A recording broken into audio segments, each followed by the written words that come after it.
All right, Agile for Humans listeners, after the intro, we'll be talking to Kim Brainerd. We're going to go over a few interesting things here, I think.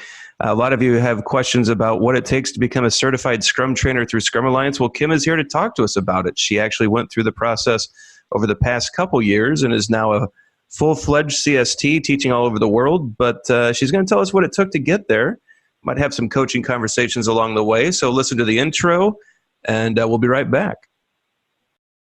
Welcome to Agile for Humans. Our goal is to bring humanity back into the world of software delivery with Agile values, principles, and practices. We gather top Agilists from around the globe to share insights and help you grow as servant leaders in your organizations. We seek to open minds, change hearts, and deliver value into the world. Now here is our host, professional Scrum trainer and Agile practitioner, Ryan Ripley.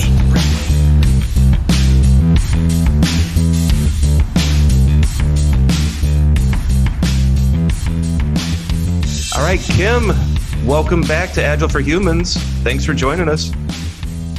Thank you, Ryan. Thanks for having me. This is definitely a great topic to talk about and one that is near and dear to my heart. How are you? Oh, I'm doing great. We're wrapping up the year. So as you know, Kim, as we talked about in the intro, is a certified Scrum trainer with Scrum Alliance. Of course, the listeners know I'm a professional Scrum trainer with Scrum.org. People might be shocked that we actually talk. We're actually really good friends. It's kind of weird. We all, regardless of the certification body that we work with, we all tend to actually know each other and get along pretty well. In this case, my year's winding down. I think Kim's is winding down. And so we took this time. Well, Kim, let's just get into it, right? I know normally we do like the, hey, how's life? But I think we've got kind of a pretty cool topic that caught people's attention. So let's just jump into it. A couple years back, you made a decision to go down the CST path. I'm sure it was made many, many years before that. What was it like getting started on that? I'm not going to ask the difficult, well, why not Scrum.org?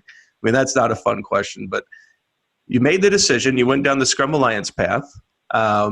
What does that look like getting started? Like, how do you actually, let's say I've decided I'm going to do this, the hypothetical me, not the real me. What does that look like?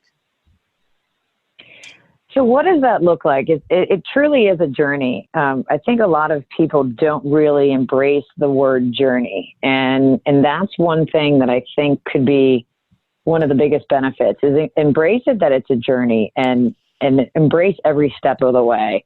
My journey started and becoming a certified Scrum trainer probably back in early 2015, if not late 2014.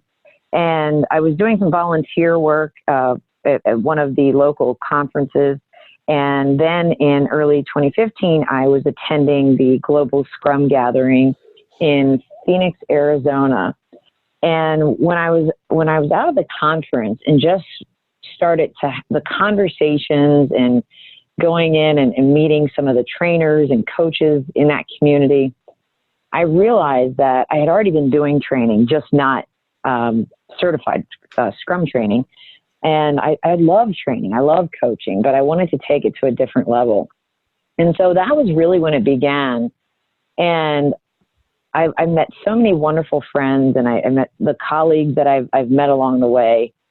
Every conversation was a part of that journey. Every time I worked with others and also hired others to come in and do some work for us, that was part of the journey. As you went down that path, of course, you decided you wanted to start teaching these classes, which, it's the 2-day Scrum courses that I'm sure the listeners see posted online quite a bit. What is it about deciding that you want that certification, that almost formalization of you as a trainer? Like, what did that decision look like? Because, you were doing well before, and you're doing amazing now, but what was that bump? What was that push that made you say, yes, I actually want to formalize what I'm doing and really go down this path? Well, I don't think I really realized how many classes it takes to become, meaning how many training classes it takes to become a certified trainer before I started. I was doing a lot of non-certified classes teaching Scrum. And then when I had the opportunity to co-train with other certified Scrum trainers, I didn't realize that it was those that actually counted towards earning my certified Scrum trainer certification. I know that was a lot of words there, so let me break this down. Currently, what it takes is it's going into training with others. Sometimes that actually takes you not getting paid. And so it really is some strategic planning to think about this as that, all right, here's my roadmap for the 6 month or for a year. And what can I do? Can I take time off of work for my current engagement? And when I'm taking this time off, what does that really entail? I mean, and so it entails this is that if you're at a full-time job or if you're doing a coaching gig where you're self-employed, you might have to take your own personal paid time off or take leave without pay to go into these engagements. And so that was really one of my first decisions that I made was, what is this going to take financially as well as, my own personal time? And at first I said, you know what? All right, I'm going to need to meet with 5 different trainers and I need to have a couple times with them, maybe 1 or 2. So if you think about it, it's 2 days of training per one person. So that's 2 days. So that just figure 10 days. And that's at the very best. That's at absolutely if you don't need to go work with that trainer at more than that. And so I knew right off the bat that wasn't realistic, that I didn't want a one and done and to get a letter. I wanted to think about this as I want it to be a journey. I really want to make sure that I take the point of observing these trainers, and then I want to learn from these trainers, and then I want to actually get on the stage with these other trainers. And so realistically, I knew it was going to take at least 2 to 3 times partnering with one of the other certified Scrum trainers. And so if you think about it, it's at least 3 times 2. I mean, it's 6 times that I was, 6 days that I was actually working with them. And so if you need, and I hope you guys are doing the math, and I'm sorry if it's too early for everybody, but you basically need to think about it as at least 2 months without pay. And that's really realistic when you're talking about traveling. And so it takes some savings as well. And so, Ryan, to go back to answering your question, I really decided that the fast track of all this wasn't really the best option. And so I wanted to spread this out and also ensure that I was digesting what I was learning. So that's what I did. I said, all right, here's my plan. Here's my roadmap. And I can space these types of trainings out and also make sure it's financially reasonable for me. And honestly, a lot of people say it's costly to earn your certified Scrum trainer certification. But I also never went to get my master's. And I really, truly believe that this certification is my PhD versus my master's. So yeah, I think that's what my first step was. Yeah, I think that's a super important point, right? There is an investment here. And so people, when they start down this path, I think raising awareness of that is important. I want to step back real quick and just kind of lay out some of the steps that I'm hearing. I know there's some kind of application, some kind of notification to Scrum Alliance that you're interested in becoming a certified Scrum trainer. I think there's some intake process there, but once you start down the path to make your next steps down that journey to CST, what I'm hearing from Kim is that there's co-training requirements. So you work with other CSTs in the community, you co-train classes with them, and you have to get a letter of recommendation from these trainers. So Kim, I know that you certainly went down this path, you went through that process. How many letters did you end up getting as part of your submission back to Scrum Alliance? I believe I had 11 or 12 letters. So that means, for the listeners out there, that means you've worked with 11 or 12 different CSTs throughout your journey. You did a few classes with each of them.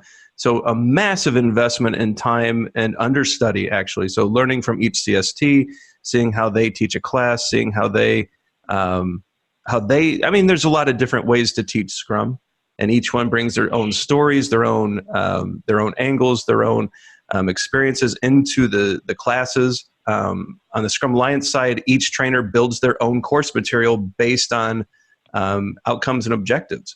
And so even seeing Yeah. different materials across is probably pretty fascinating, right? Oh, it absolutely is. And one thing I want to mention, Ryan, before we actually move on past that, so I believe it is noted that it's nice to have 5 letters from a certified Scrum trainer.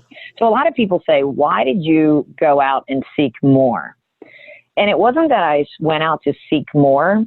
I have a true belief in you don't start what you don't finish. And whether that start was conversation or seeking out someone's assistance, that means that I needed to ensure that I fulfilled their mindset of what it means to be a certified Scrum trainer. And so what I want to get at is I actually was accepted into the TAC. And by the way, TAC stands for Trainer Approval Community. And that's the Scrum Alliance's Trainer Approval Community. And I was accepted into the TAC before receiving other letters. And I wanted to ensure that I, again, finished what I started with those trainers. And that I actually still went out to co-train with them, and I still wanted to make sure I learned from them.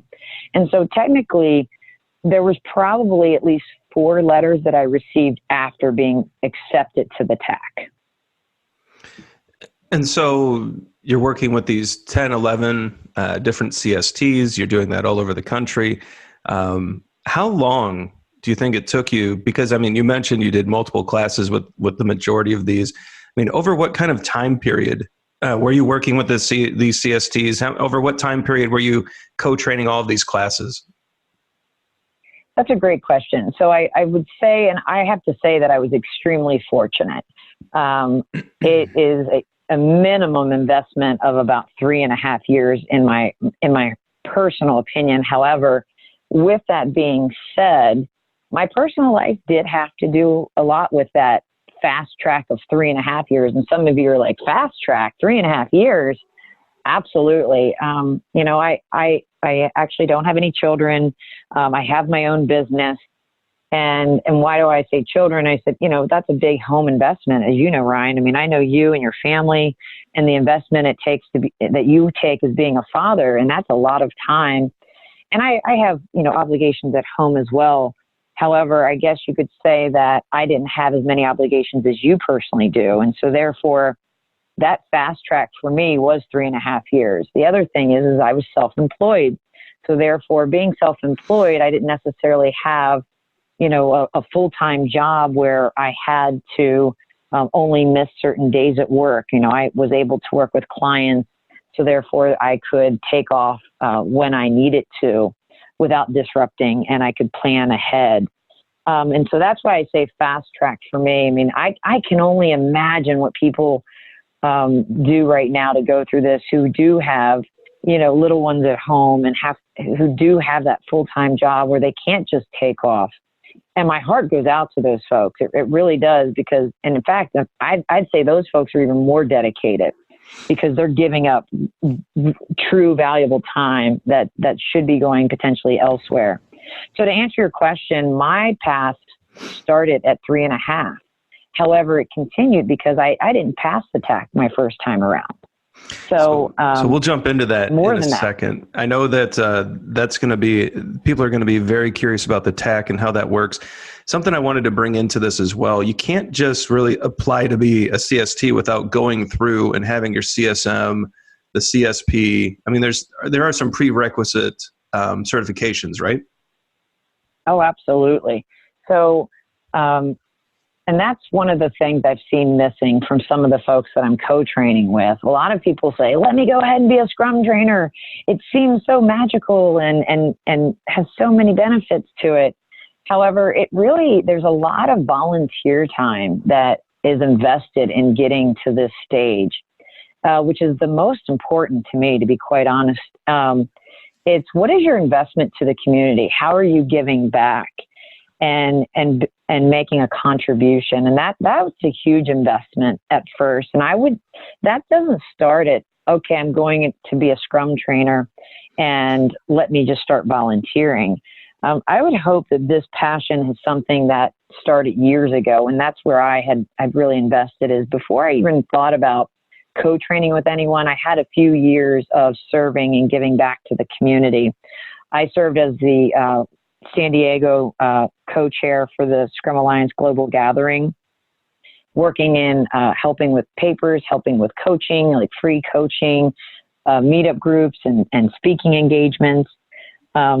And then there's also the part of maintaining your certifications and continuing your own education.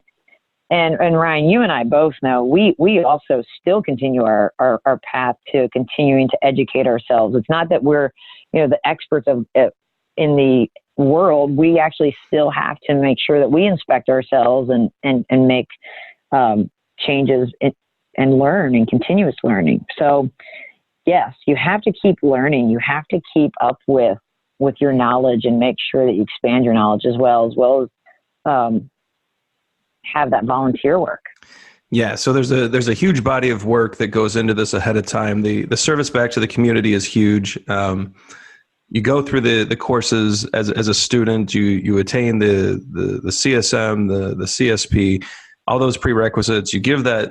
You notify Scrum Alliance you're interested through their intake process. You start co-training. You're spending all this time with other trainers. You're earning their confidence that you can get in front of their students, their clients, and teach a class, and which is no small feat in and of itself.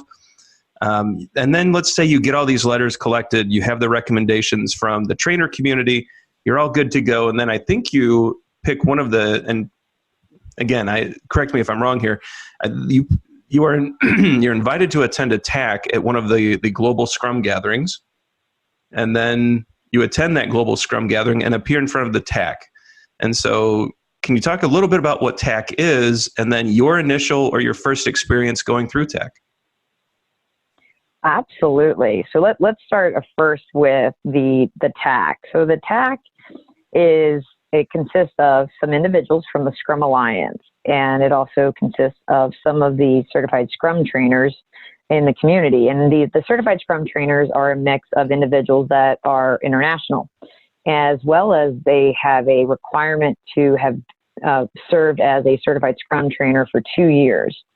And then they have to go and apply to be a certified Scrum trainer on the TAC. And so the TAC is an amazing group of people. I'm going to also say, did I say bad things about my TAC? Yes. Oh my gosh, I'll get into that in a minute. Do I feel awful about it? Oh gosh, yes. It goes into the fact of being human being. When we as human beings have a rejection moment or can't see through the tunnel, what is our human reaction? We kind of put up this barrier and can't see through the light. And so I'll touch on that in just a minute. But I actually now am thankful for my TAC in things that they help me see through and help me through some of my rough spots. But anyways, the TAC is a group of people that put together a lot of time. And this is volunteer work that they're doing. They're taking time in their nights and their weekends after doing 2-day classes, and it's exhausting. And so what they're doing is they're reviewing your material, giving you feedback, scheduling time on the phone or video conferences to help you with, how you could get into the TAC. Because some people do submit a package and the initial package is not accepted. Whether that was missing some learning objectives, maybe it's that they hadn't thought clearly through the learning objectives. And these TAC members are actually taking their own time to give you feedback. And that is a huge piece that I think a lot of people don't realize. It takes hours for them just to actually go through one person's package. And I believe they're getting at least over 20-some, 30-some applications. So they have to review all of these on their own time. And that number could be low, Ryan. To be quite honest, I'm not on the TAC, so I don't actually know those numbers. And so the first step of it is they're reviewing all your information, and there's more than one of them that have to review it. There's a few of them that review the package. They work together as a team. And I believe they also use Scrum to do this as well, from my understanding. And so they have a sprint in which they actually have to get this work done and deliver their answer, whether this person would be moving forward. And so Once that's completed, the TAC then has to travel to the locations where these in-person interviews are going to be conducted. And the in-person interviews consist of, and the first round is an interview itself, where 5 TAC members meet with the applicant, the individual that's going and trying to become a certified Scrum trainer. And then they go through a series of questions and answers. So the members of the TAC take turns asking questions to the individual. For me, this was I felt very comfortable. I want to kind of pause here and give you some real life. My TAC was in Minneapolis, and I knew pretty much everyone on my TAC. And I walked in and I was giving hugs to everybody, and I was kind of being my crazy self. For those that know me, I'm a little bit different. I'm kind of out there, present a lot of energy. And I didn't necessarily take my first TAC as a job interview. And I took it as I'm walking into the room with a group of my peers, my friends, and I wanted to be extremely relaxed. And I also didn't want to be anyone I wasn't, but I also wasn't being me, if I can be completely honest with you. I was projecting almost too much energy as a cover-up to my true self. And so we went into the interview, and they had asked me a couple of questions. I felt pretty good about my interview, and I enjoyed the questions. I thought all the questions were quite fair. And I guess the interview was probably about, and excuse me, my memory might not serve me correct, maybe about 10 to 15 minutes. And then what you do is you step outside, Ryan, and then I believe that the TAC takes time to prepare a topic for you, a topic that you will come back in and teach them. And so that's the part around the interview portion with the TAC. I wanted to pause, make sure to see if you had any questions about that piece of it. No, that's a really good description of that initial interaction with TAC. When you're working with them, when you're interviewing, like, I know you can't give away an exact question, but what's the kind of question you could expect when you're doing an interview with the TAC? That's a great question. So the one that I think a lot of people know is why do you want to become a certified Scrum trainer? And Ryan, you had, it kind of goes back to something you said before, why not scrum.org? And we won't get into that, but it's important no matter what organization, why. And in fact, I don't even necessarily know if it's about why do you want to be a certified Scrum trainer, or why do you want to be a certified, a professional Scrum trainer. It's why do you want to train is really the question. Take the organization out of it. Why do you want to train? And that's really where that knot in my throat comes out, is that I love what I do. I love to share knowledge. And I also want to grow my knowledge. Every class I learn. And when you see people have that light bulb go off, that reward is better than any paycheck, any time of day. And it's also that do you believe in what you're training? And I do. And that's probably the question. I hope everybody really, not just don't put a false answer up by writing something down. If you're going to prepare yourself to be a certified Scrum trainer, right now, today, create your vision. Go out and create the vision of why do you want to be a trainer, and start to refine that vision along the way. Because as you grow as a trainer, that vision of your why statement should grow. And that would be my first recommendation to anybody. Start now and put in writing why, and inspect and adapt that continuously throughout your training. I think that's wildly important. That's probably going to end up being one of the best tips of this show for anyone considering becoming a certified Scrum trainer or a professional Scrum trainer. The why is super critical, right? And so that's something I had to consider becoming a trainer myself. And as I really honed in on why I wanted to be a trainer, I've held on to that because and maybe we'll get into this after we talk about Kim's journey to getting the CST certification. But because being a trainer is a dream job. Like I'm living my best life, as the kids say. I'm doing the work that I love to do. it is also a grind. It is a hotel room life. It is a heavy travel. There's trade-offs that we make, and there are times where you're just wiped out. And latching onto that why really gets you through it. And I'll tell you what, if the why is because you want to become rich, don't become a trainer.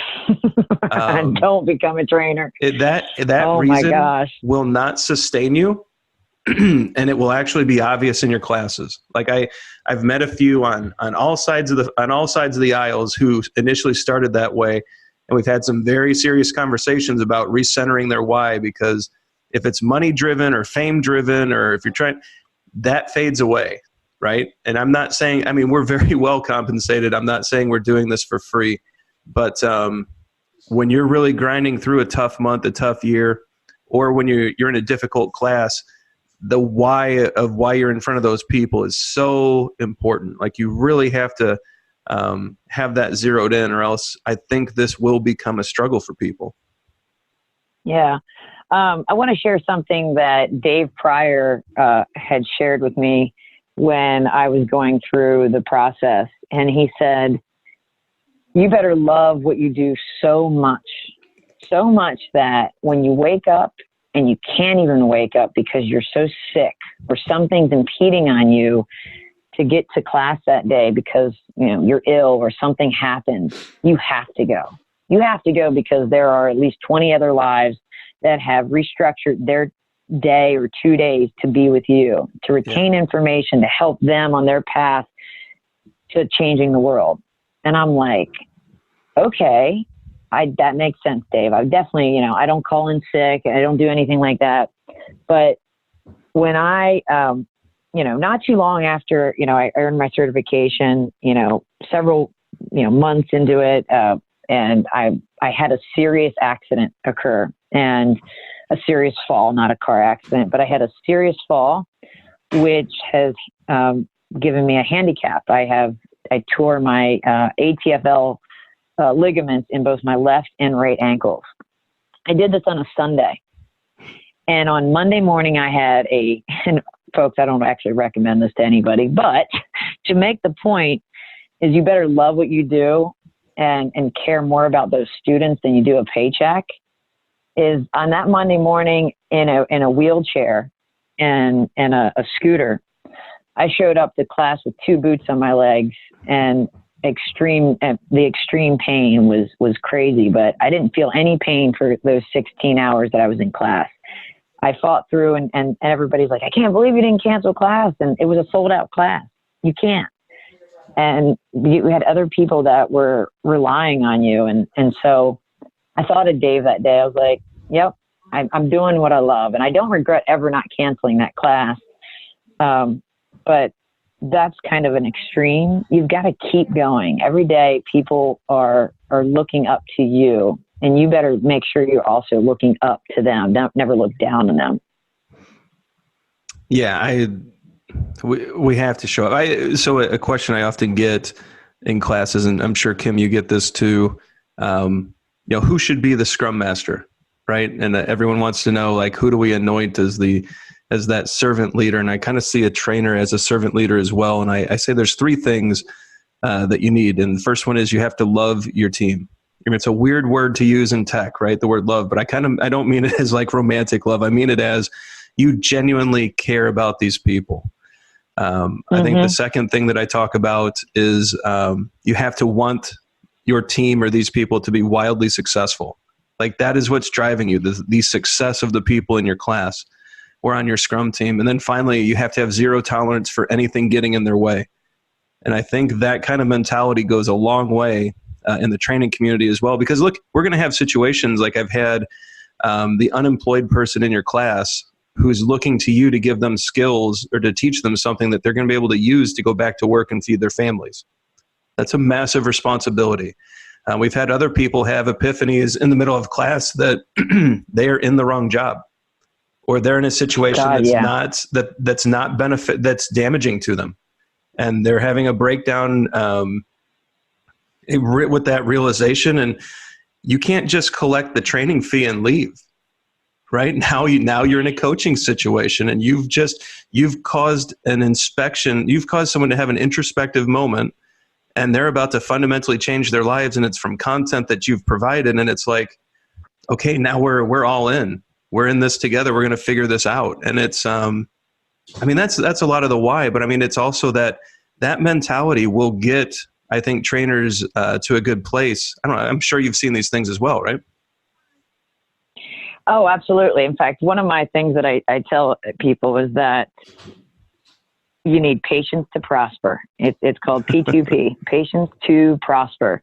And that's as a trainer too. It's that you're changing the way people see things. You're helping them to break down these barriers that they've had up. And when you're breaking any barrier down, it's tough.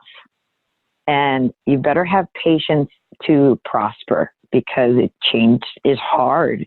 And you're that individual that's right there getting them through it. And so that would be my next piece of advice, is that going through this process to be a certified Scrum trainer, patience to prosper, because patience will allow you to actually digest what you're learning, and so that you can actually be a better trainer.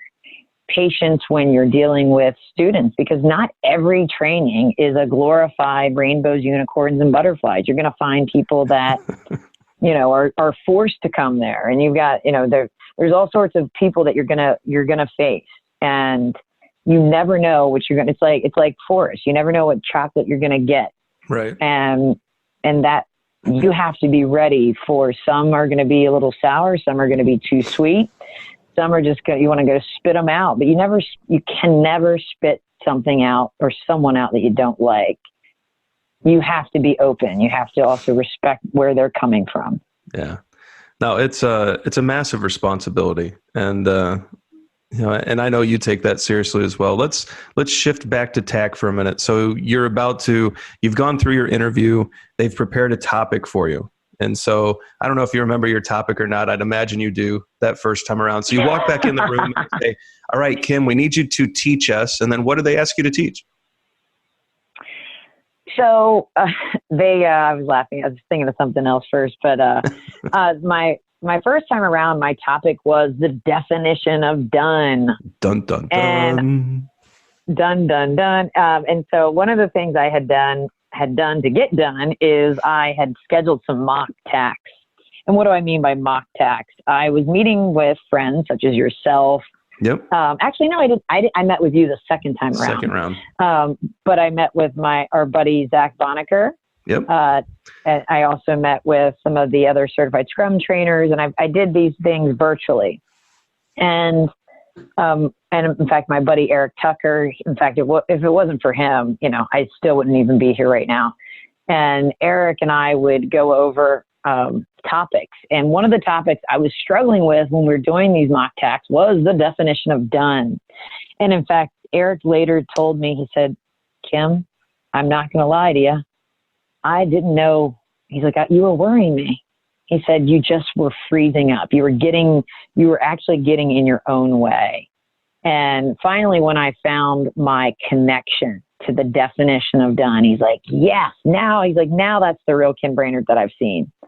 And why I wanted to bring this up is that when you're getting topics from the TAC, or you're just a trainer, even if you're not going to go to TAC, here's my recommendation as a trainer, as a coach. I recommend you find your connection story. Your way into facilitating knowledge to someone else needs to be a connection where you can truly feel it and help others feel it. Learning is all about actually experiencing things, digesting these things that they're learning.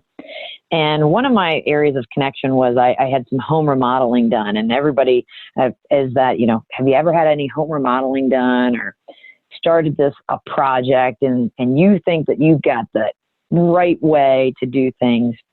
And so that was my connection to this story, but I was almost too connected to my own story and forgot about how the story could relate to somebody else. And so be careful of those things. I can't go too far into the weeds of it or we'd be here all day, Ryan. But I found my connection story. I was pretty happy about it when I went into the TAC, and I still just didn't take time to do one important thing. My next piece of advice as a trainer, whether you're going to TAC or you're doing a training, breathe. Yeah. Take time to breathe. Excuse me. And what do I mean by that? You have about 5 minutes to prepare your topic before you're teaching it back to the TAC members.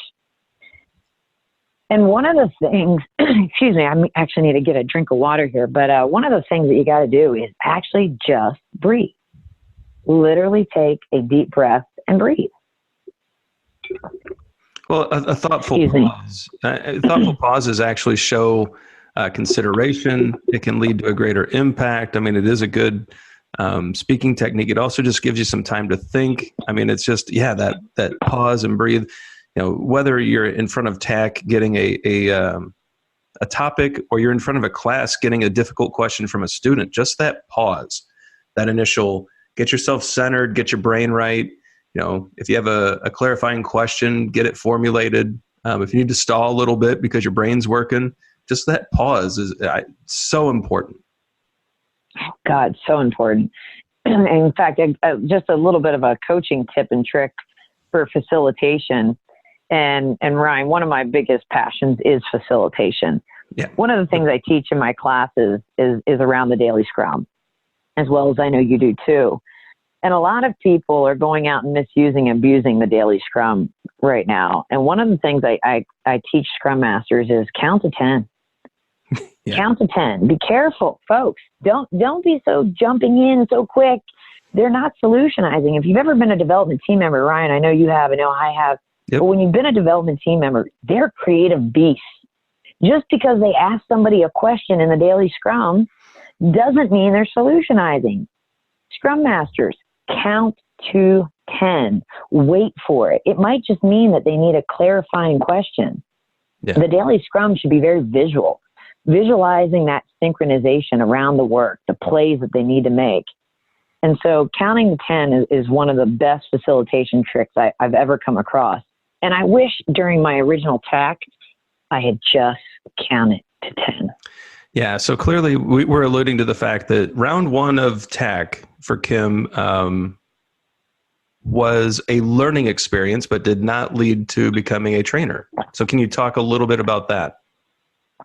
Oh my gosh, yes. Whew, you might strike a chord here. So for those that are looking for some transparency, and gosh, I hope I don't, lose it here.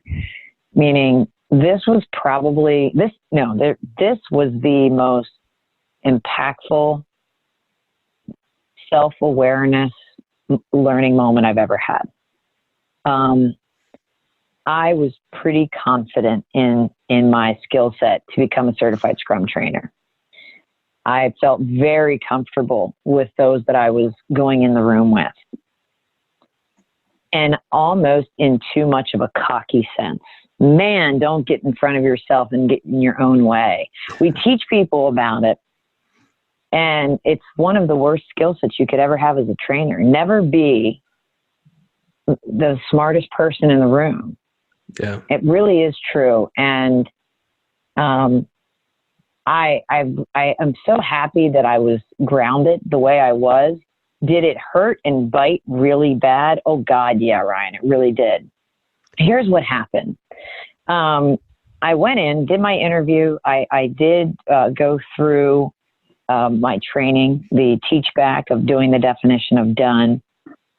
And I wasn't displeased with the performance, but I also could have always done better, which I hope everybody knows we can always do better. And then I went back in to do a retrospective on the entire process. And I then went back out, and I actually, I'm almost embarrassed to say this. I was almost celebrating. I thought I did really well. And then two of the members came out and shared the news that unfortunately I had not made it this time around. And then the weight of bricks that hit me was hard, and I fell hard. It was a huge slap in the face. But of course, I wanted to hear the feedback. I went in to hear the feedback. I'm not sure I heard the feedback at all. I mean, you're there, you're present, and needing to hold it together too. And at that point, no one wants to see you to fail. No one wants to see that. And I can only imagine how hard it was for them to deliver that news now. I'm not sure I felt that then. And I left, and a dear friend of mine, Lonnie, was the first person I saw, and I'll never forget her. And she waited for me. In fact, I'm going to get a little choked up. She waited for me, and she didn't have to say anything, and she gave me a hug. And I think she walked me back to my hotel room, and that was all I needed, was just that hug. And she knew it was time, and she knew that it was, I needed some space, and I did. And it was hard. And so, do I know what it feels like if anyone has not? I mean, if you hear my voice, this is extremely sincere. Yes, it was so hard. And Ryan, you were actually one of the first people that I spoke to. I remember that phone call. I remember that phone call. I was actually teaching a class. I was teaching a PSM, and I saw on my watch, I saw your call come in, and I knew where you were at. I knew what you were doing. We were at a good breaking spot, so I went ahead and called a break in the class and answered the phone. And I was stunned. Like you started explaining what was happening, and I was like, whoa, wait a minute, what are you talking about? And yeah, I remember that call very clearly. But I mean, after a little bit of being upset, I think we got to a place to where it was like, all right, what do we do next? Like, what's the yeah. And you bounced back pretty quick. And that was really impressive. Like, it was, I know you beat yourself up a little bit for getting a little angry or some of the things you may have said, but I think you bounced back super. People should keep in mind, like, people invest years of their lives becoming competent with the framework. We hone our training skills for years, and to get to it's like climbing, it's probably not like this, but imagine you're climbing Everest and you're 10 feet from the top and someone says you can't come up here yet. And it's just like, I mean, it's such a devastating feeling. So I was super impressed when you were like, all right, this sucks, but what's next? And I thought that was really just a great sign of character. Oh, thank you. There's still things you'd love to take back. The journey, and this is what I'd have to say, is that the journey, I allowed it to eat me alive at times. Did I always do things that were correct or the right thing? Absolutely not. Was I always the best person? No. In fact, I was going through some personal things in my own personal life that were kind of taking a toll. And so it was almost that I found myself in this tornado, and I allowed the tornado to grow into this class 5. And it was a destructive path. And all of a sudden, when the tornado hit, where I got the news that it wasn't going to go my way that day, that ended up being and oh my gosh, it's a surprise. A lot of people would be surprised to hear me say this, the absolute best thing that ever happened to me. So tell me about that. It opened my eyes to it opened my eyes to where I ruined relationships. It opened my eyes to closed learning, where I didn't learn things that I should have. It opened my eyes to reflect on the very valuable information that I received, and others' opinions, and to truly humble myself. And then it also expanded my horizons. My second time around, it took me a while to recover. I mean, I felt like I went through a divorce. And there was definitely a mourning time. And then there was also a refocus time. And I needed to refocus alone. Ryan, you and I spoke, but just I needed to sort of protect myself a little bit and reflect in that without moment, in that moment, just the raw feelings and the thoughts. And I think you did what you did was smart, right? You didn't let too many comments fly. You didn't let, anyone who would criticize that, I think you did the right thing. I mean, it takes a little time to recenter the brain, especially after a loss like that. I mean, 3.5 years of prep, and it's like, oh, not quite. And it's a massive financial investment of time and money. And I get it. Like I said, I was impressed with how quickly you actually bounced back from it and just was like, all right, what do I have to do to get there? I mean, a lot of people quit at that point. A lot of people are just like, this is unfair. This is rigged. It's not right. And instead, I mean, I think it's impressive. You took the feedback. You kind of humbled yourself a bit. Like, we all get there. Like, look, let's face it. When people do the kind of work that we do, we write books, we travel to conferences, we speak in front of thousands of people, we teach classes, humility is not always high up on the list. And it's very easy for humility to kind of go to the back. And so I think the fact that you actually stepped back, and because I mean, I struggle with this too. Like the ego monster is alive and well in me. And I really have to remember I'm serving other people and I'm trying to create a great life for my family. And the people that I'm serving, I really have to keep focused, or else that thing grows, right? And sometimes we just have to get that humility check. And I don't know. I think you're hard on yourself. I think you handled it well. And it was, you could have gone in so many different directions. You could have said, forget this, it's rigged, it's unfair. You could have been bitter. You could have been, and you know what? I mean, you basically took the feedback from my point of view, especially after that initial call and then follow-up calls. And I think you decided, what do I need to do to get to improve? And I thought that was so impressive. Like, you did not take the negative path that so many of our friends and colleagues have taken. One thing and so Ryan, when we talked about doing this, one of the things that I wanted to share is that, and this is the reason that the podcast is so important versus writing it down. And the reason I wanted to do this, and when you asked me to do this, was because I needed to say this. And that my first time around, I deserved to not go forward. But the reward in return was far greater. And so I am so thankful to the TAC members for helping me get to where I am now, but also for giving me an opportunity to grow further. And I would never be the trainer I am today if I wouldn't have failed the first time. And I don't think it's a fail. I think that, just like the Agile Manifesto, I've uncovered new things about myself. I learned so much more, and I adapted. And it really is that if it's about uncovering and discovering yourself and continuing to learn more. I am now able to help others. They helped me. I mean, I now value them more than I ever have before, not because I passed, but because I failed. Because I didn't pass that first time around, I went out and sought other people. I didn't actually do any more co-trainings. I had far many letters than I needed.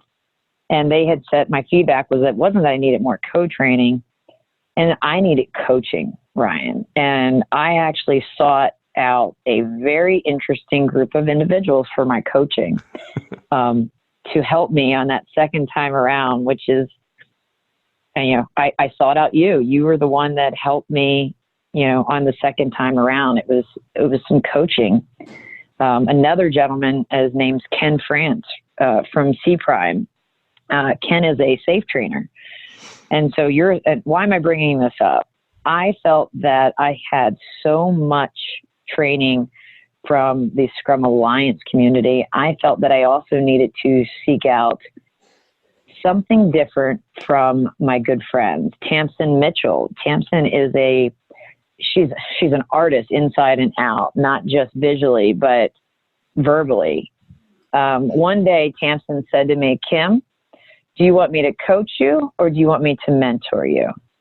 And I had to sit back and I'm like, whoa, what does that mean? I'm like, I know what it means, but I had to really think about that. It was a really interesting question that Tamsin had asked that day. I'll never forget her face. And then one day on a virtual chat with Zach Bonaker, I was just doing another virtual TAC prep with somebody. And then all of a sudden I had to hurry up and get off with that person and get on the video chat with Zach.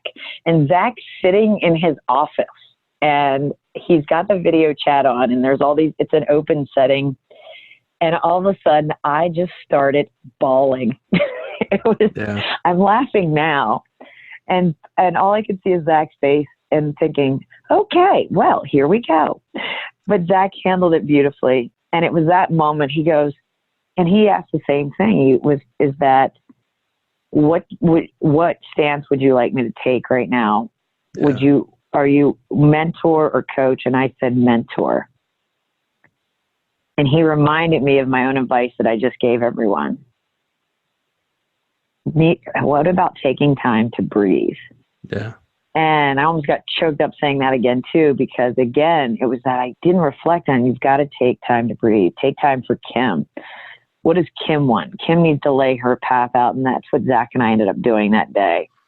And I just needed that friend. So what am I getting at is that second time around, I needed to surround myself with individuals who helped me understand where I should be facilitating, coaching, and mentoring. And that was a really big part of the second time for me.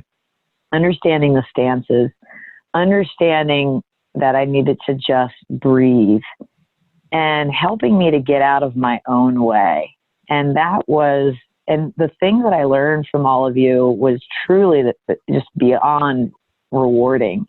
In fact, my rest of my life, I'll truly, the gifts that you all gave me are forever. I'm grateful. The coaching was, I'm speechless still. No, do you remember? It was awesome. Like I was truly honored when you reached out. I'm trying to remember exactly what you had said. It was one of those where I think you said something about, hey, you Scrum.org people, you're all really good with the language of Scrum. Like you're really technical and you're precise. And so can you help me with that? And I'm like, sure. Like that is something that we really spend a lot of time on, is that precision in language. And I think something that we really worked on was just when someone asks a question about an event, what is our elevator pitch of that event? What is our concise statement about that event? How do we avoid rambling and running on? How do we just get super precise with language? And I thought that was it was fun because I learned a lot too. Like you bring, experiences from the Scrum Alliance side where there's some practices there. We're all teaching Scrum off of the Scrum Guide. And so the base material is very, very similar, but you bring a strong training from the back of the room approach to your training classes, and you're very high energy and you're very visual. And I'm not. Like I take a different, more technical, like this different stance. And so I even pulled, like I've started doing more TBR, liberating structures, those types of things in my classes because I've watched you do a lot of that stuff, and that high energy is infectious. People love it. And so I don't think any of the people you reached out to would say it was a one-way street. I think we all get better when we work together and help each other out. And it was just it was just fun. I got to learn a little bit about, how you approach definition of done and a few other topics. I think I shared the ways that I teach them, and together I think it led to both of us getting better and more precise in the way that we talk about Scrum. I actually would say that would be my next piece of advice for someone is that's probably one of the biggest learnings that you shared with me. Precise language when you're teaching and controlling your sentences. Again, this goes back to facilitation, but the craft and art, I guess you could say, of how you're sharing your words with others in the class is extremely important. You are transferring knowledge, so therefore you need to have a beginning, middle, and end. But you have to make sure that beginning, middle, and end is also time boxed and quite precise.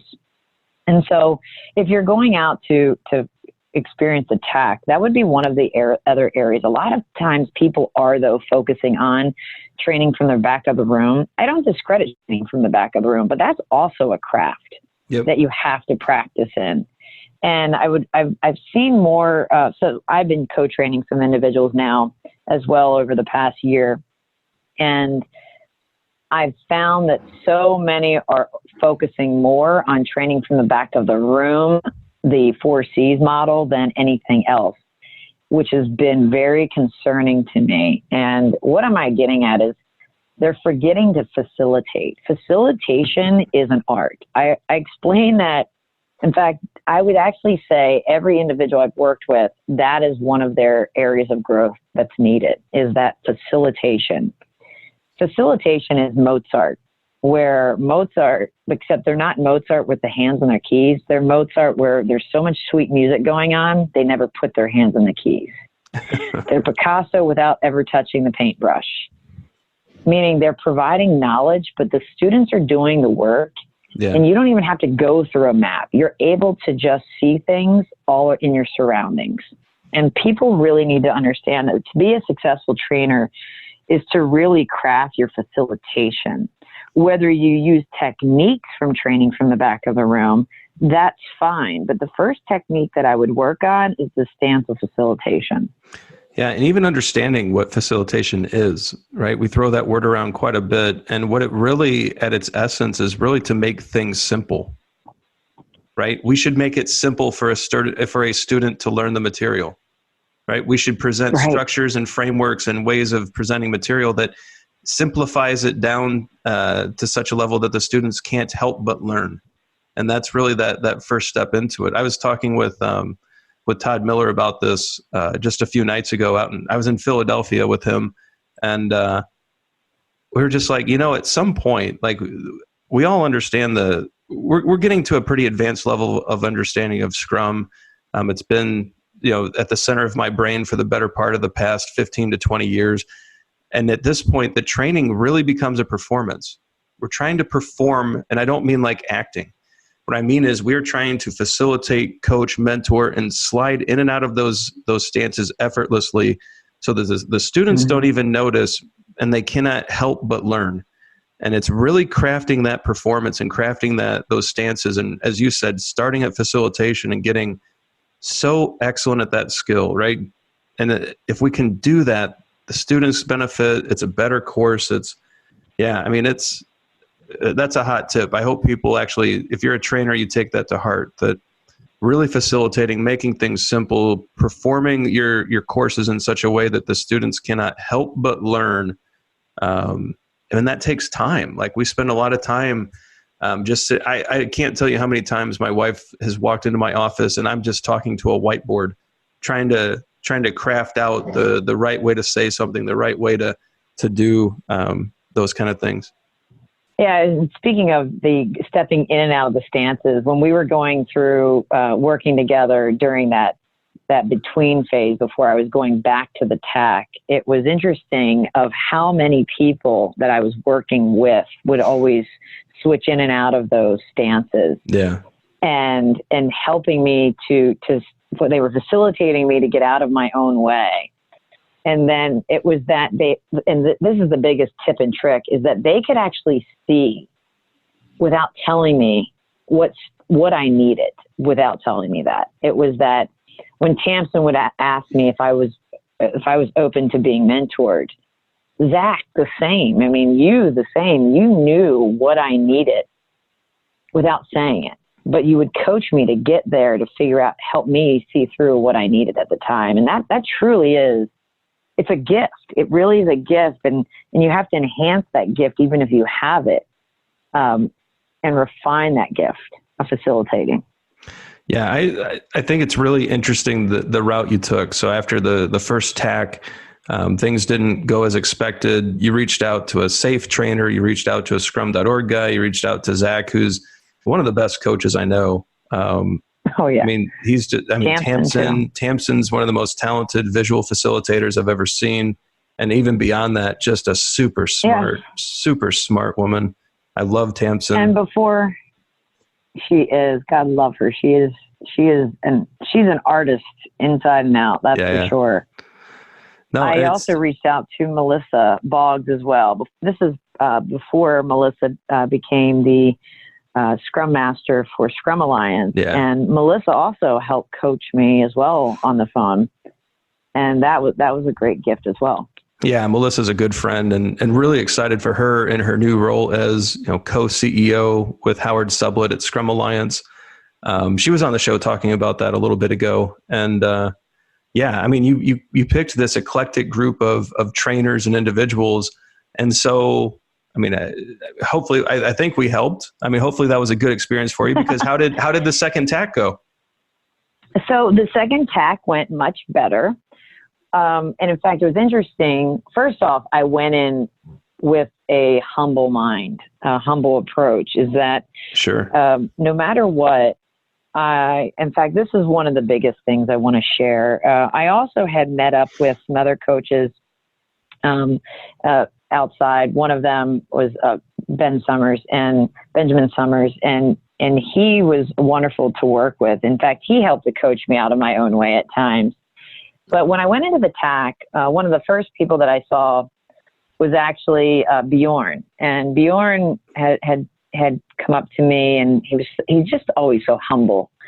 And he'd asked me a question about how I was feeling, and I said, I'm good, but I almost got choked up again. And not because I was scared, but because I was truly humbled this time. And that I had known no matter what would happen in that TAC interview, I had learned more valuable information that I would already take away and that no one could take away. Meaning the time that I'd spent with all of you, the new team that I'd put together, they had shared so much with me. I had learned so much from them that I was already an improved individual inside my personal life as well as inside my professional life. And I just had shared with Bjorn that no matter what, I had grown as an individual, personally and professionally, and that, I really appreciated not passing the first time. And I feel like people thought that, oh yeah, whatever, that's maybe a bunch of baloney, but it really wasn't. I would never have shared the experiences or had the opportunity to take the time and learn the things that I had if I hadn't failed, or let's say not had things go my way the first time. And no one can take that away. And so the second time around, I went in more humbled because I needed to be grounded. And sometimes you don't see that you actually need to be grounded. And I did. I needed to be grounded as a human being, personally and professionally. And it was an interesting interview because it was a job interview. You are interviewing for a job. You are representing the Scrum Alliance to serve members in the community and share information with them. And so to have that honor, and again, I'm sure that goes with scrum.org as well, to have the honor to help others grow themselves professionally and potentially personally, that's a gift. And so it's a great gift to be able to be a trainer that is able to certify individuals. And so I did go in, and my second topic was the development team. It was my topic for my second go around. And I went in, of course, I was still nervous. I'd be lying to say I wasn't. And, but the approach I took was, think about this as you're facilitating and you're taking time to breathe. And instead of using my 5 minutes to hurry up and get ready, I actually took time to breathe. I counted to 10 and said, whatever happens, happens. I know the information and I'm going to share it. And there's always going to be an improvement area. And so, I guess after I delivered that and did my retrospective, they came out and had shared with me that I had passed. And at first, I almost didn't believe them. And that was I'm like, okay, well, wait a minute. I can't learn anymore? Wait a minute. Are you sure you don't want to not pass me? I mean, Yeah. I almost felt that way at first. And here's what I mean by that. Yes, I was grateful to pass, but I was like, okay, what really the first thing that came to my mind is you passed, but you still need to learn. Keep Cool. going. And that was the first thing that came to my mind. Not the, oh, that's exciting that I passed. It was that, okay, so you just made this mark. Now you have to keep learning. You better keep learning every day, every class, and you better appreciate the gift that you just received, because you yourself learned just in the past few months how important it is to always inspect yourself, keep growing yourself. And that's literally was my first reaction. That's awesome. Like it sounds like the process worked. Oh, I'm so happy you said that. So can I share something with you? Please. Oh, I'm always cringing a little bit because no, you're good. People say, so I sat down, I guess at the next Scrum gathering with some of the members from the Scrum Alliance, because some of them are really good friends. And they were very disheartened because that next go around, there's a lot of people who didn't pass the TAC. And they said, what's wrong with the process? And I said, nothing. The problem is a lot of people aren't really focused. They have Scrum knowledge, but they're not focusing on their facilitation. Yeah. They're trying to rush it. And I said, don't break a process that's not broken. It really isn't broken. It's tough, and it's meant to be tough. And if it wasn't the process it was, I wouldn't be here today. Yeah. The bar is supposed to be high. Whether it's Scrum Alliance or Scrum.org, the bar is very high to get in. We go through years of preparation, years of inspection and adaptation, years of introspective moments, years of being humbled,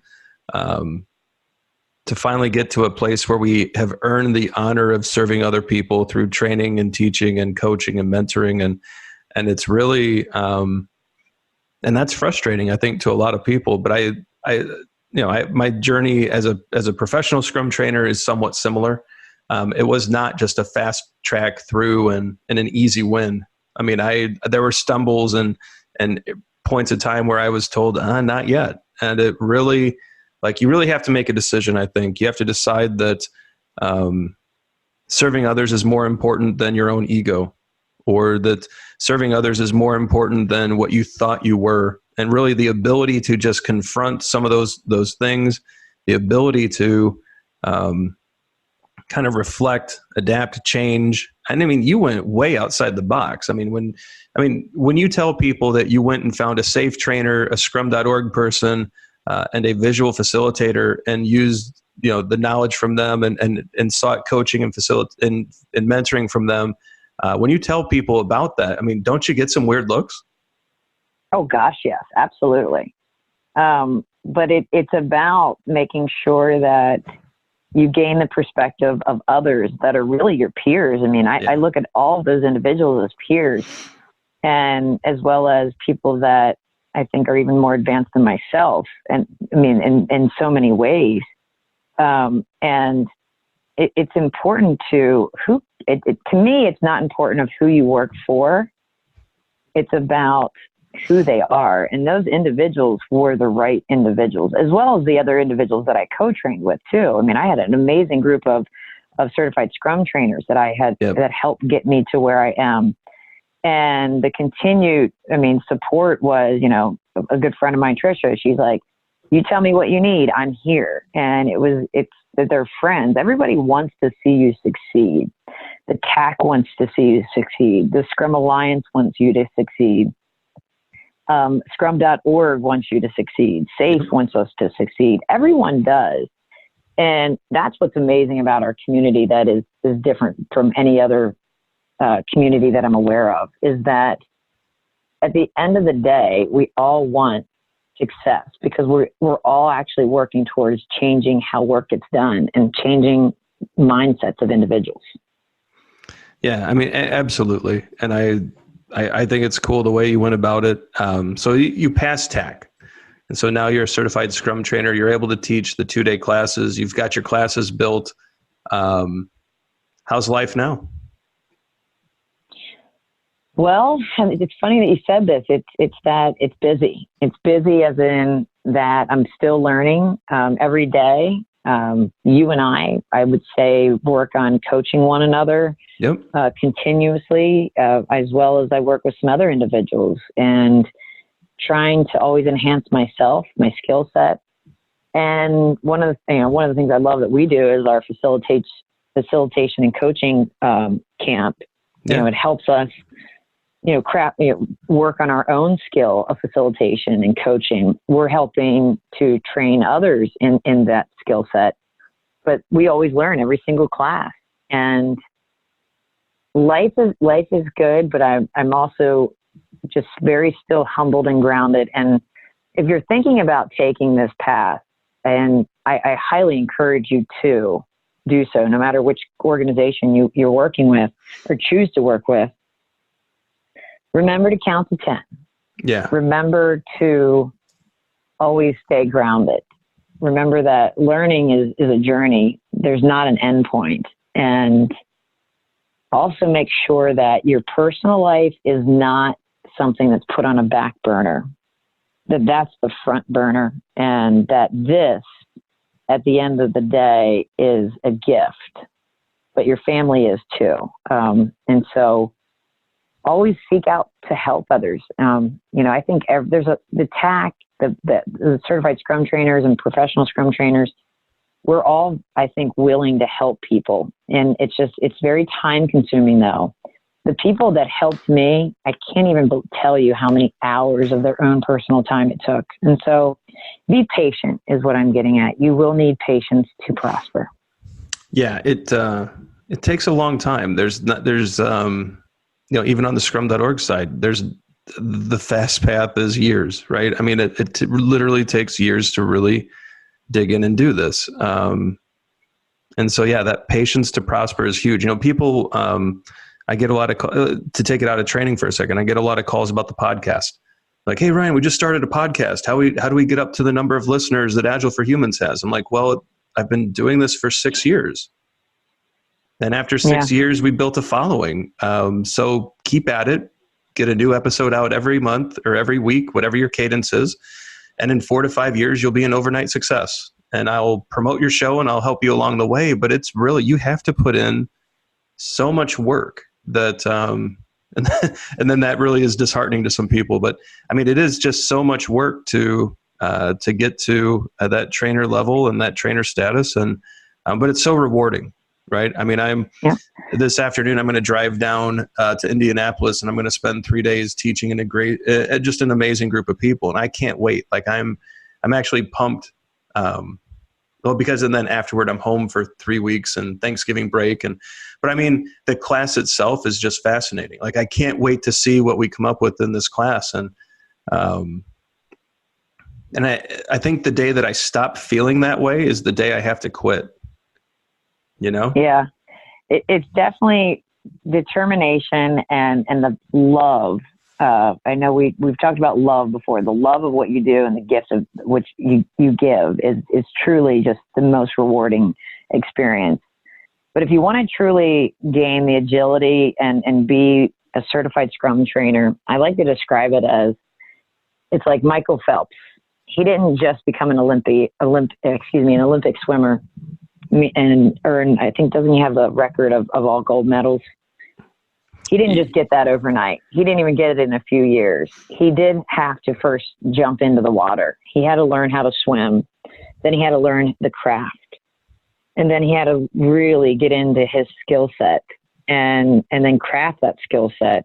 And then there was a few wins, and I'm sure there was a few times that there was a few losses.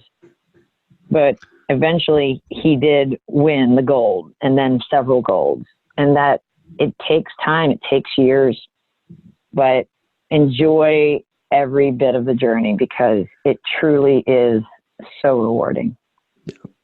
Well, Kim, I appreciate you giving a very candid insight into what it takes to become a certified Scrum trainer, digging into your journey a bit, and really appreciate how you've just kind of laid out what it took to get there, the things you went through. I hope people find this, people who are really thinking about going down this path, Maybe someday we'll talk about the other side of the aisle, but I'm glad that you were able to give people an insight into what it takes to really, like if you're deciding that being a Scrum trainer or any trainer for that matter, that's your future, just the things that go into it. I think some great tips, some great insights, you shared a lot of introspective moments. I really appreciate that. And so thank you for giving the listeners the insights into what it could take to go down this journey. Thank you, Ryan, for having me. And more importantly, thank you for always being a mentor, coach, and trainer to me as well. And I do truly appreciate that as well. So yeah, likewise. Thanks for just being an amazing friend. So this is our shameless plug section. So this is your time. I know we've got some things coming up that you probably want to talk about and have dates for. So the floor is yours. Anything you want to talk about, anything you have coming up, what would you like to share with the listeners? Well, thank you. So yeah, the plug time, that's always fun. But I guess it would kind of reflect on what we were just talking about. One of the things that I love that we do, we've partnered up and have done a few private classes together. Yeah. And we actually have provided an advanced facilitation and coaching camp to some of our private clients. And we're actually going public with those in 2020. And our first advanced facilitation and coaching camp is going to be in March, beginning March 13th, backed up to the Business Agility Conference that's happening in New York City. So Ryan Ripley and I will be in New York City for a 3-day course, which is going to offer you 2 certifications of the IC Agile Advanced Facilitation, also known as their Agile Team Facilitation, and their coaching certification. So we'll be doing a pretty unique camp over the course of 3 days to offer 2 certifications to help folks with their facilitation and coaching stances. And then we're also doing some virtual coaching as well for 2020, because we definitely recognize that people don't necessarily have the ability to take time off of work. And so we are doing some virtual facilitation. If you're interested, you can contact Agile Brain Group and agilebraingroup.com. And also, we have an array of classes that are also public, and they're under our events page at agilebraingroup.com. But Ryan, I'm pretty excited because I think we're going to be in New York City, and we're also going to be in the Midwest in Indiana at the Agile Indy Conference, offering this course in May. And so if you can't join us in New York City in March, backed up to the Business Agility Conference, and we do have that also posted on our website for that certification. We're going to be at Agile Indy offering this class in May. So that'll be exciting as well. Yeah, we're kind of busting a myth with this that, you're from different certification bodies. You don't work together at all. And it's furthest from the truth. We're all friends.